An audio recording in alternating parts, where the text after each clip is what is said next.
So why did you decide to start the Entrepreneurs in Residence Clinic as opposed to another type of project?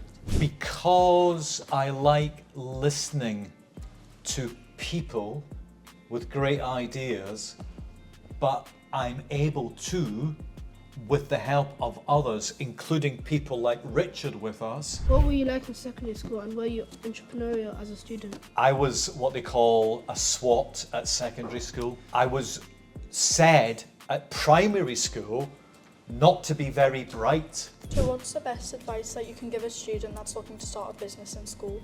Ask for help, go and explore, do your research. So if you were a secondary school student now, what kind of business would you start and why? Genuinely any business.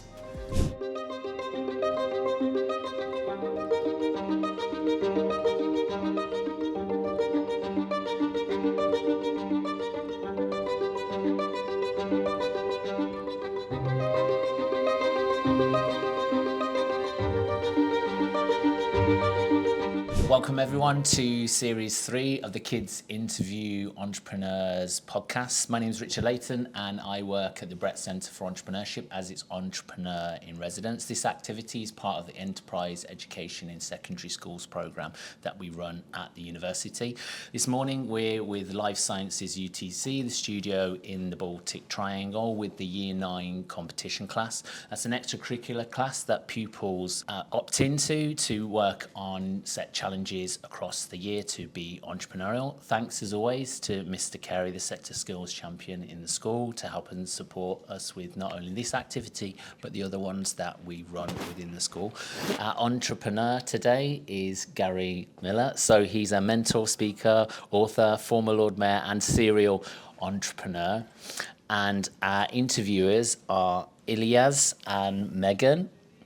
And I'll hand it over to you both now to ask our entrepreneur the questions. What does the Entrepreneurs in Residence Clinic do and how long have you run the initiative? What does the Entrepreneur in Residence Clinic do? It does a lot. We started on the 5th of February 2015, so a long time ago. And I started it because people like you and I need advice. So rather than feeling as though you're on your own in business, but you've got a great idea, who do you turn to get some help? So they came to me after I created the Entrepreneur in Residence project, and we have now supported over 6,000 people like you and Megan who might want to think about going into business or maybe just to explore an idea. So it's about exploring ideas. So why did you decide to start the Entrepreneurs in Residence Clinic as opposed to another type of project? Because I like listening to people with great ideas, but I'm able to, with the help of others, including people like Richard with us, to actually sit and listen and make connections. You know, I might know somebody who could help you. And I've got a big book full of names and addresses, and I don't share it with everybody because that wouldn't be right. So I protect their information. But if you said, I wanted to meet a lawyer who can help me with what they call intellectual property, that is, how do I protect my idea rather than somebody else take it, I know the person that can help you. So that's what I wanted to bring to it. But I really think that why did I do it as opposed to another project? There were at that time no other business support projects in Merseyside across Liverpool city region doing what we did. Not one. They'd all been closed down. Money was tight. The governments all over the place were reducing what money was available. And I said, well, that's not fair, because how would one of us get the information we needed to make our business successful? So it was, and still is, a really innovative, standalone project. Now there's more projects, but we all work together. Okay? Okay. What were you like in secondary school and were you entrepreneurial as a student? I was what they call a SWAT at secondary school. I was said at primary school not to be very bright, that I would never amount to anything. And I believed that.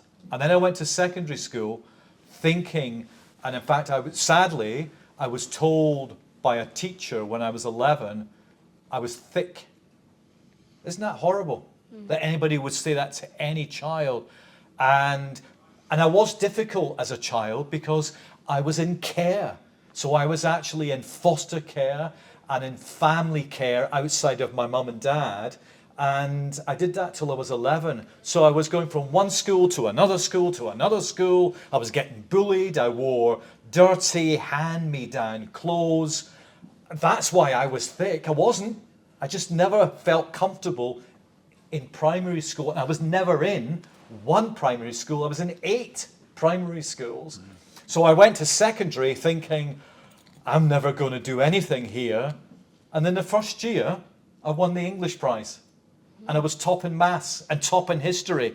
I wasn't thick. I just wasn't in the right place at that time before. Secondary school was amazing for me.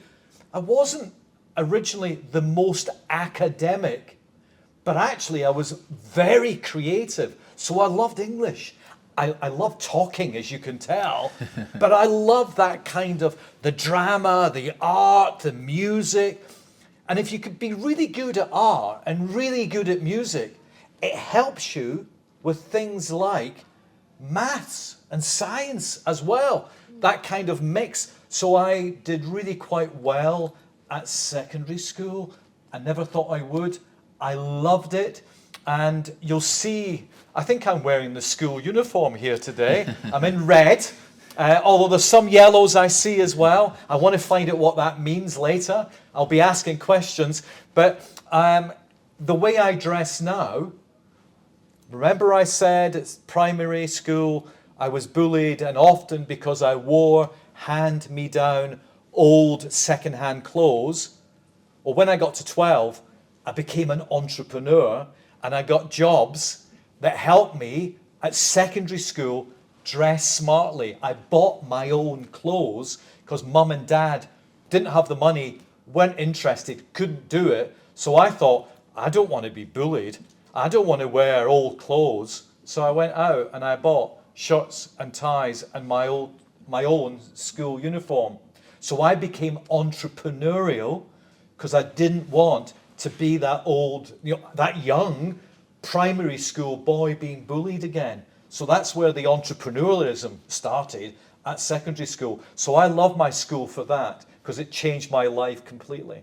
Okay. All right, shall we have the next question? So when you were in secondary school, what do you think you did best and what were your favourite subjects? My favourite subject ever is history. I like to delve into the past, research what people have done, where they've come from. If we learn from the past, we can change the future. We can learn, things happen over and over and over again. History keeps repeating itself. But if we can just learn little lessons from history, it actually helps us storytell. That's good for English as well. I kind of look at things. I've just come back from a place called Egypt. Anybody here been to Egypt? You've been amazing. Love Egypt. I went to 36 historic tombs in Egypt, and it was the most fascinating, wonderful experience ever. If you can be in the Valley of the Kings looking at Tutankhamun's tomb and then turn round and not expect it, his body, 3,000 years plus old, sitting there in a fridge, basically, a glass top fridge. And I was next to that. That was not living, obviously, because it was a mummy, but it was like living, breathing history. I was in there. And then Giza at the pyramids. So I get really excited by history, but that helped me with my English. So in English and history, I always got A star, always, because I really passionately believed it. I didn't enjoy it, But for arithmetic, it was a very strange Scottish subject, as opposed to mathematics. We did arithmetic and mathematics to what you would now call GCSE. It wasn't called that then. It's two different subjects. Mathematics, a B. Arithmetic, an A. So it helped me, all my history and all my English and all my art, it kind of helped me with other subjects as well. Loved it. Shall we have the next question? Okay. What could school have done to encourage or support you and others into entrepreneurship? Exactly what you're doing here at the studio school, what you're doing with the University of Liverpool with Richard and Jay and doing the podcasting. If you want to be entrepreneurial, yes, it's really important to do what they call functional English, functional maths, but mix it with other subjects, including the sciences, because when you're doing business, you kind of need to learn about what's the art of possible and who's doing it and what can you make. So actually doing entrepreneurial studies at school, you're kind of doing it all the time with your various subjects, but actually maybe meeting mentors. I know that Richard introduced me as a mentor.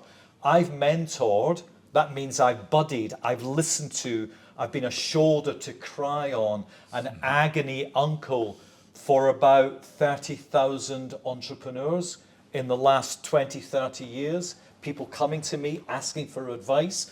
So mentors, meeting other entrepreneurs. So what you're doing here with this podcast and the work that you might be doing with Unilever and other partners, really, really important, because that's what's happening in the real world out there. So you're bringing practical stuff that actually will give you a job, improve your chances in exams, but making some money when you get older, and you might spot a fantastic science-based project that actually gets you to college, gets you an apprenticeship, gets you to university, gets you into business, and so on. So entrepreneurialism is sometimes is about, one part of it is meeting people perhaps like me, and one day you'll remember that weird guy who's got a Scottish accent and a bright red tie and say, what did he do? Well, go and research it. Go and research when you've got time. Gary Millar, because Richard introduced me as a serial entrepreneur. And I love business. I love to explore what can we do, but never do on your own. Find a classmate, do it together, find an entrepreneur, find a Richard, find a sir or miss or Mrs. or whoever in a place like this and say, can you help me? Never be afraid to ask for help. Can we have the next question? Did you go to sixth form in university after your GCSEs, and do you think that helped you develop your entrepreneurial skills? Well, yes and no, I did and I didn't. So I'm at Tynecastle High School in Edinburgh. It's next to a famous rugby ground called Murrayfield, and it's next to a famous, not that famous, but because I'm not a big fan, but Heart of Midlothian football team. They wear red all the time, and they were next door to where I was. And I'm at school thinking, English, maths, history, wow, I'm the best. Well, I was, and I got accepted to do architecture at 3 universities. And I didn't get what you'd call A-levels to do it. I needed 3 B's and a C, and I got 2 B's and a C. So I didn't go to university.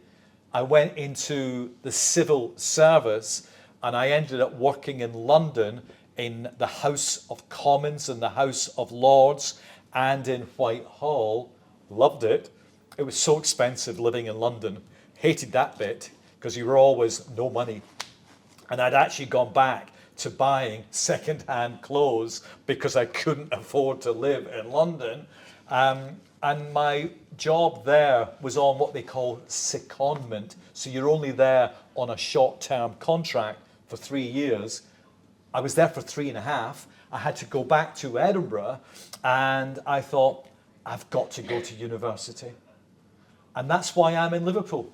I came and I studied at John Moores University, technology, coding, programming, systems, building computers, and business. And that was a long time ago, and it was the best thing I ever could do, but it also allowed me to do more entrepreneurial things after graduating from university. And today, I'm a senior fellow, that's the highest you can be, of John Moores University. I'm also a senior fellow of Hope University. So remember when I was told I was thick? I wasn't.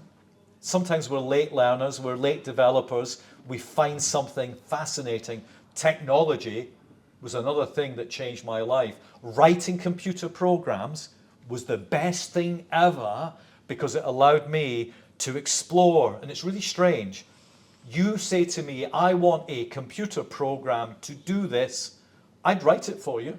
I'd charge you a lot of money, and then I'd employ more people, and then I'd work with the universities, and that's what I did. So I didn't do university straight after school, but about 6-7 years later, and it was the best thing ever for me.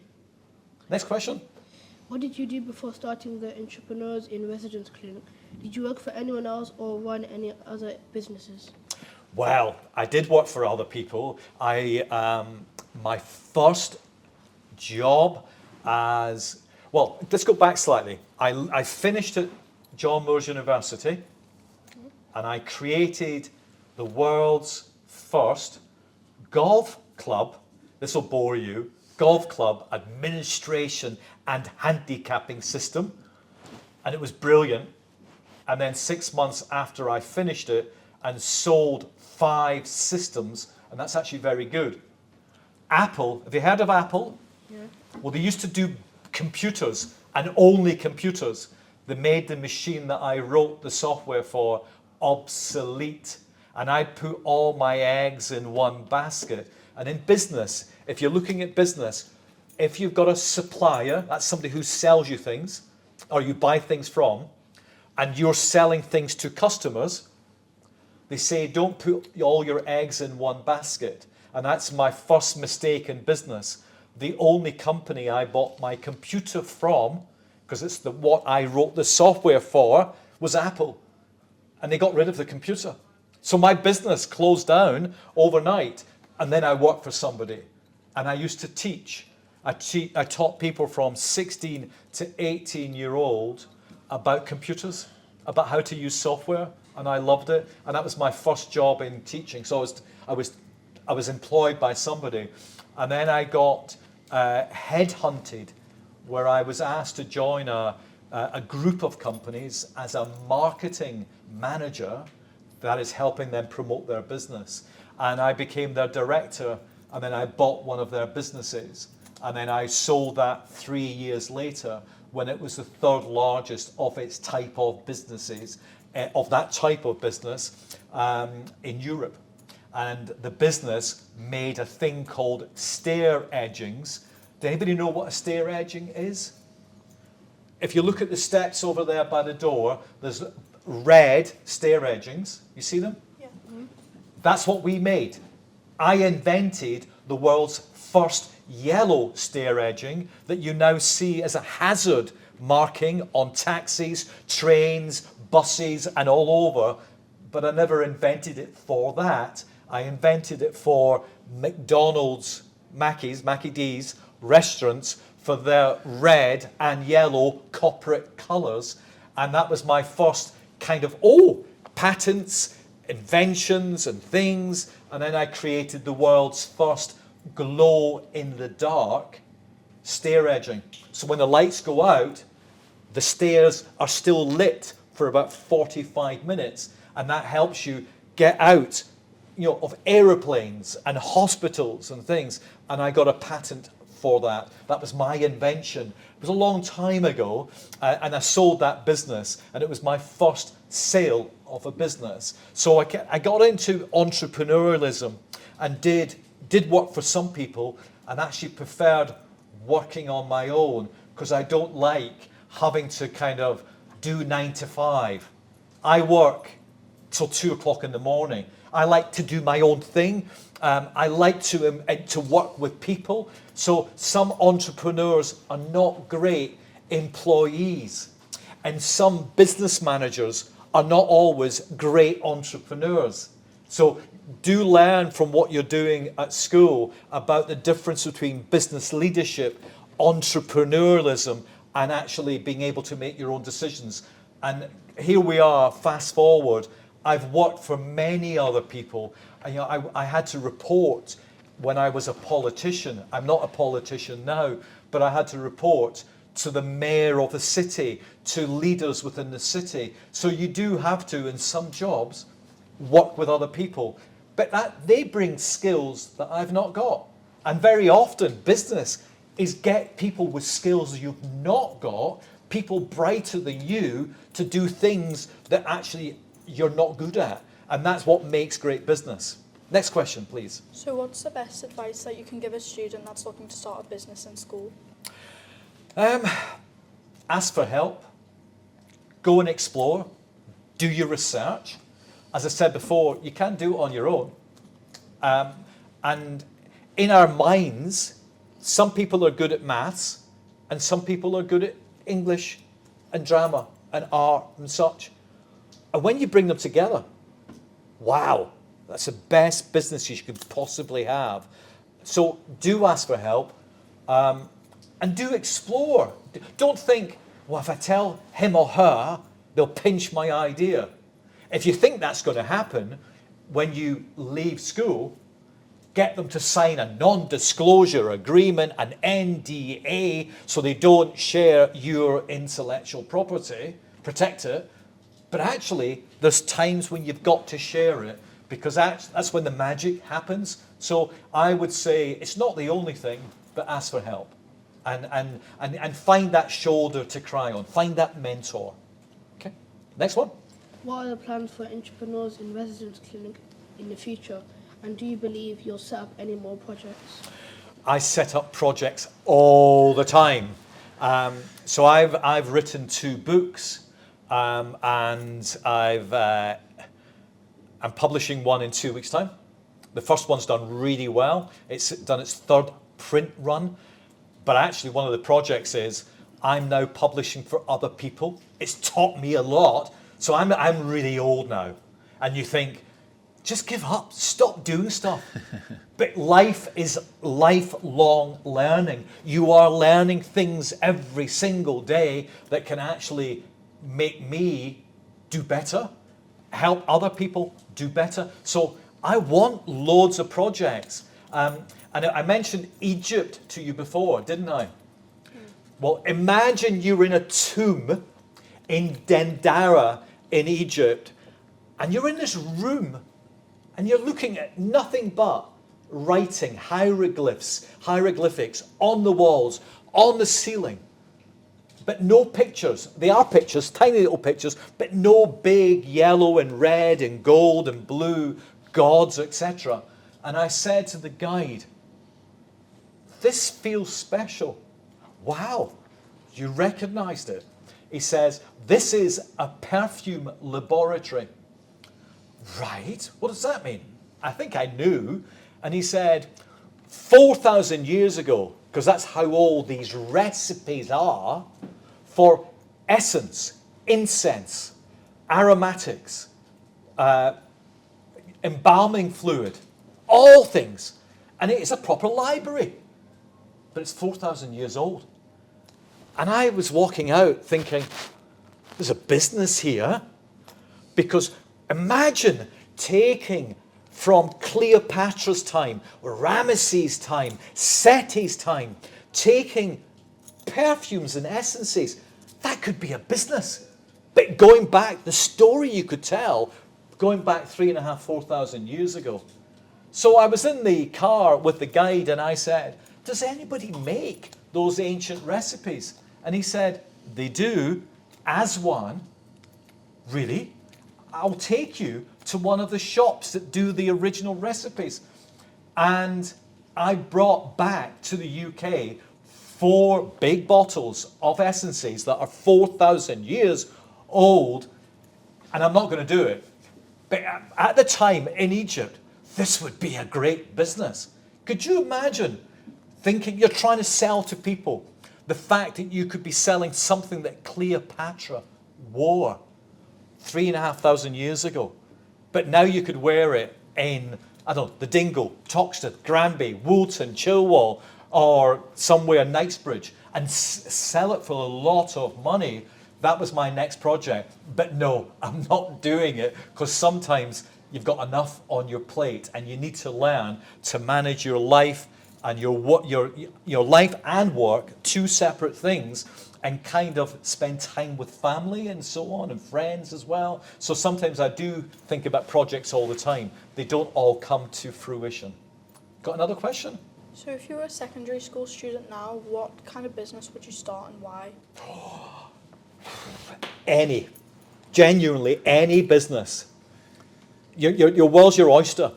It could be cosmetics, it could be pharmaceuticals, it could be AI, artificial intelligence, it could be writing computer apps. I met a young man from here about 5-6 years ago, maybe longer actually, and I said to him, I love your software. It was an app for an iPhone. And he said, yeah, do you really? Oh, thank you. And I said, and he was getting quite excited about it. And I said, how many copies have been downloaded of your app? 500,000 had been downloaded. And I said, did you put a value on it, a fee? And he goes, no. Should I have? I said, I would have. I said, could you imagine if you had sold that through the Apple Store at 79 pence a copy times 500,000, that 14-year-old would have actually had quite a lot of money. And he said, well, I never did it to make money. I just wanted to prove I could do it. And I thought, that's brilliant, because it's not always, being an entrepreneur isn't always about making money. It's about proving you can do it, proving you can amount to something. You can actually be better than that thick child I was told I was when I was 11 years old. So as you're looking at any project, I've sold silicon sealants. That's the white stuff that goes around your bath or your sink. I've sold it in the Far East, in the Middle East, in Africa. I've sold stair edgings on ships sailing around Japan, cruise ships sailing around Japan, into hospitals and so on, into buildings like this. I've written software and sold it all around the world. And if you can just think about writing software, that's one thing, coding. My most successful single project is I negotiated it, I sold it, I wrote the user guide and the specification. And for my business, it was worth £200,000. So actually, that one project was £200,000. It was my biggest single project. I had many other smaller ones. And I was competing with worldwide agencies to win contracts. And here in Liverpool was winning them. I learned years ago, if you can dream it, and you find the right people around you, you can make it happen. And people like Richard here, and your teachers here in the school, they can help you make wonderful things happen. But the most important one is you, self-belief, and actually, as I said before, asking for help. Do we have any more questions? No. Do we have questions from the audience? I'll leave it to our host to host. So thank you to Elias and Megan for asking the questions and Gary for answering them. That was really brilliant. I've known you obviously for a while now, but it was fantastic to learn more about your background and everything that you do. So what we're going to do now is open it up to the audience for some more questions. So I'll just try and not trip over now and go into the audience and see what questions we have from people over here. Has anyone got any questions for Gary at all? Please don't be shy. Yeah, don't be shy. Remember, he said ask for help, so. What type of books have you written? They're a little bit sad. It's about my family background. My youngest brother, who died almost 4 years ago, I did a social media post after his death, and it got over 1 million views and comments. And some came from publishers, and they said, you should write about this. So my brother was born thalidomide. Now, you won't know what that was, but back in the 50s and 60s, pregnant mothers, if they had morning sickness, were given a pill, and the pill had never been tested before on pregnant mothers. And what it did is it stunted the growth of the baby when it was inside in the fetus. And what that meant is my brother was born with no ears, could not speak, and could not hear. And that's why I was in care, because it was actually quite devastating for the family. So I was asked to write about it. So I've written Silent Victims, Part 1. Silent because the story's never been told before, and silent because my brother couldn't speak or hear. And the book that's coming out in 2 weeks at Central Library is Silent Victims Part 2.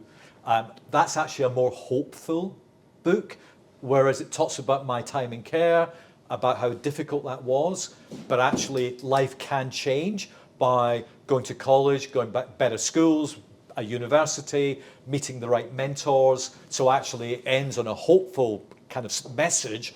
But I'm also writing about my family tree. I mentioned to you Cleopatra before. Well, I've actually been able to trace that part of my family go back to Cleopatra and Mark Antony, genuinely. And I'm writing about that too. And that's a much more uplifting, exciting, historical kind of basis. So you can write about anything as long as you articulate it in the right way. So storytelling, particularly in business as well, getting back to business, so important. That's why Apple and Samsung and others do really well. They're great storytellers, great marketeers. But yeah, that's what my books are about. Nothing to do with business. Not like these wonderful people here. We've got Simon Squibb and we've got Stephen Bartlett here. Nothing like that. I wish I was successful as those. Maybe one day I could be. You certainly will be. Just believe it in yourselves.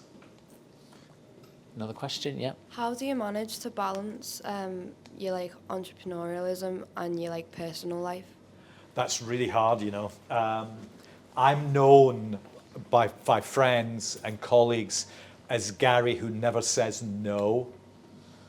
And actually, I said no this morning. There's a new set of projects being created in Liverpool, right across Liverpool, £2 million an area.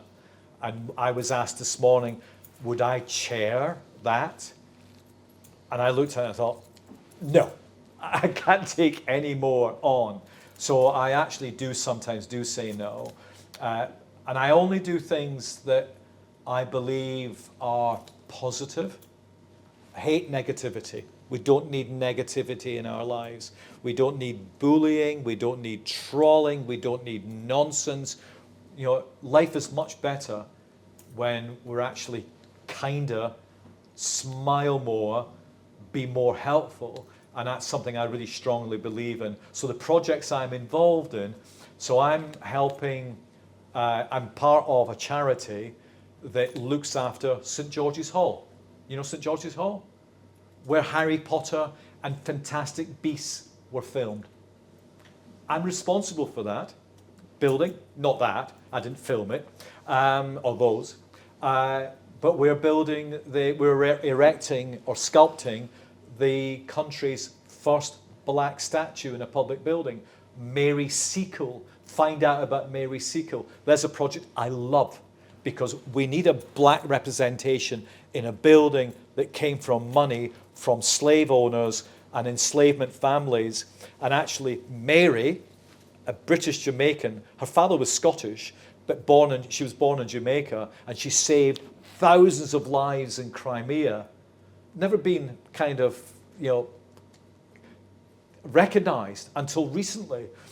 She's going to stand in St. George's Hall on a plinth directly opposite an abolitionist but her eyes are going to be looking directly opposite as a slave trading family owner, as if to say, I'm here and I'm proud to be here and I'm black and it's the right place to be. So, you know what? Times are changing. That's a project I'm really passionate about. So that's one I would never say no to. I'm also helping and I'm donating money through my brother. When my brother died, he left me his estate, his money. Well, I'm giving it away. And I'm giving part of it away to John Moores University, where I went, and it changed my life. And anybody who's in care or has come from a care leaver background that goes to John Moores University, myself, Yoko Ono, and others are funding those care experienced students go to university. I'm passionate about that. And people that are neurodivergent, I'm also sponsoring and funding projects to do with that. So it might sound like I'm doing a lot. I'm a great project manager, and actually in business, it's really good to project manage. You know, the start, the middle, and the end. You know, the ideas to the delivery, the people you need to work with.